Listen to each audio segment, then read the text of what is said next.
At the time Ranil Wickremesinghe became president 2 years ago, Sri Lanka was bankrupt and threatened with anarchy. We risked becoming like Egypt after the Arab Spring, a broken autocracy. Wickremesinghe stepped in and he restored order. Great. Fantastic. But hang on a minute. Isn't that what any president is supposed to do? After all, Mahinda Rajapaksa won the war and he restored order. And just to be clear, even after 2.5 years, this country is still bankrupt. Mr. Wickremesinghe's greatest achievement has been not servicing our mountain of foreign debt, simply kicking the can down the road for future generations to deal with, while creating the illusion that he has somehow saved the nation from disaster. Among the first things that Ranil Wickremesinghe did when in 2022 he took over this broken, bankrupt country was to decide to give away more than 1.4 billion rupees in so-called compensation to MPs, almost all of whom were his supporters. And remember, this was at a time when patients were being turned away from hospitals because there was no money for medicines. And don't forget, it was he, after all, who presided over the bond scam of 2015. The institution that was scammed was the Employees' Provident Fund, the EPF. It was your money that was stolen. And despite having been Prime Minister for 5 years and President for 2.5 years, what has Mr. Wickremesinghe done to investigate that crime, to recover the money that was stolen? Do you remember how much the state lost from that fraud? $11 million. Just 11 million. That's a lot of money. So why do I say just 11 million? I say that because this year alone, in 2024, listen carefully, the cabinet presided over by Mr. Wickremesinghe authorized shady deals that will cost the Sri Lankan government the equivalent of more than 200 bond scams. This is through a new kind of financial instrument that I've come to think of as corruption futures, deals that will keep on giving for decades to come.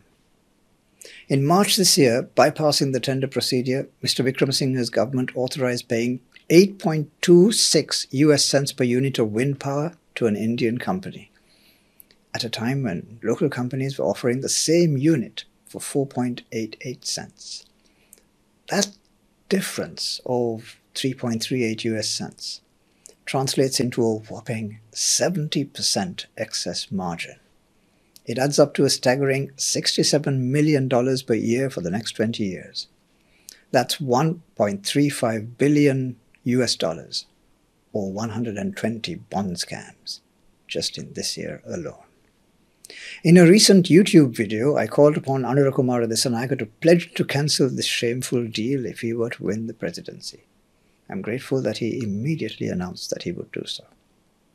Then, in April this year, the government outsourced Sri Lanka's inbound visa gateway to a nebulous Dubai-based entity that no one had ever heard of.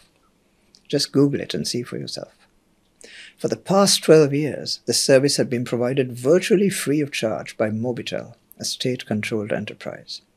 And it worked flawlessly.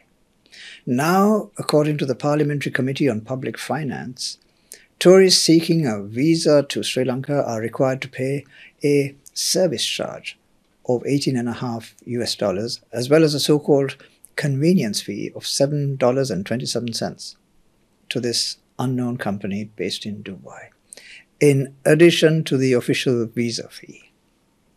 Multiply that by the 2.3 million tourists who will visit Sri Lanka this year, and you'll see that it adds up to $59 million per year. Over the 16-year period for which the government has awarded the contract, it amounts to almost $950 million. That's 285 billion rupees. That's 285 billion rupees that correctly belongs to the people of Sri Lanka, being siphoned off to an anonymous offshore account in Dubai. That's another 86 bond scams right there. We have to be grateful to the Committee on Public Finance and especially to its chairman, Dr. Harsha De Silva, for exposing this massive scam. I want you to look at these two scams in the context of the total costs of what were until then considered to be the worst excesses of the Rajapaksa years. Nelum Kulana, $113 million. The Matara-Mattala Expressway, $180 million. The Mattala Rajapaksa Airport, $208 million. And the Hambantota Port, the biggest of them all, $1.3 billion. All those add up to just $1.8 billion. Now, compare those to the loss to the state from the wind scam and the visa scam alone. $2.3 billion.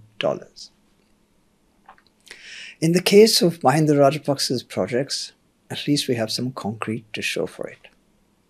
In the case of the wind and visa scams, however, there'll be nothing to show where the money went, or even to whom it went. Just think of the 685 billion rupees that are being stolen from the public through the wind scam and the visa scam, in terms of the thing that matters most to us: education.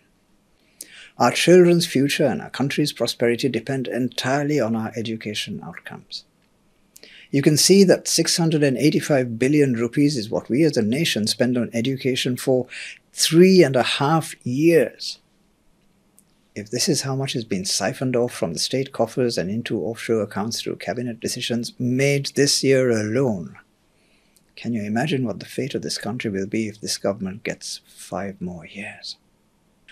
If Mr. Wickremesinghe is elected as the next president on the 21st of September, it means that a majority of Sri Lankans have voted for corruption, have voted for cronyism, have voted to insult and thwart the judiciary, have voted against the rule of law, and voted against a prosperous future for their children.